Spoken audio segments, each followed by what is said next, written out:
मोटू एक बड़ा हाथी था। वो एक सर्कस में रहता था। हर रोज बहुत सारे लोग उसे देखने आते थे। मोटू को ट्रिक्स करने पड़ते थे।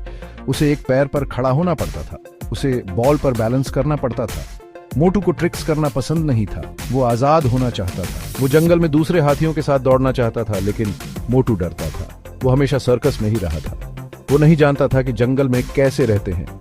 मोटू का महावत एक दयालु आदमी था। वो मोटू को खाना और पानी देता था।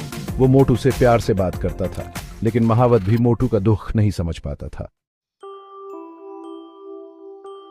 एक दिन एक समझदार बंदर सर्कस में आया। उसने मोटू को उदास देखा। बंदर को मोटू पर दया आ गई। बंदर मोटू के पास गया। उसने कहा, क्यों उदास हो बड़े हाथी? मोटू हैरान हो गया। पहले कभी किसी ने उससे ऐसा नहीं पूछा था।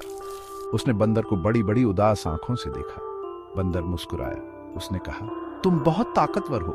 तुम इन जंजीरों को तोड़ सकते हो। तुम आजाद हो सकते हो।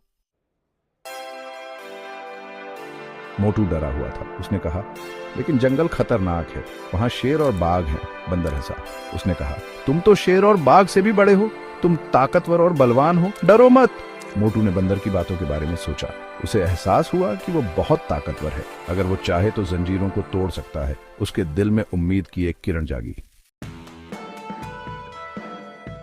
उस रात जब सब सो रहे थे, मोटू ने बंदर की बातें याद की। उसने अपनी पूरी ताकत से जंजीरों को खींचा। जंजीरें टूट गईं। मोटू आजाद हो गया। वो सर्कस से भाग गया। समझदार बंदर उसके पीछे गया। वे तब तक दौड़ते रहे जब तक वे जंगल नहीं पहुंच गए। मोटू आखिरकार घर पहुंच गया। मोटू अब डरता नहीं था। वो आजाद था। उसने अपने डर पर जीत हासिल की और अपना असली घर पा लिया। मोटू की तरह हमें भी बहादुर बनना चाहिए और अपने सपनों का पीछा करना चाहिए।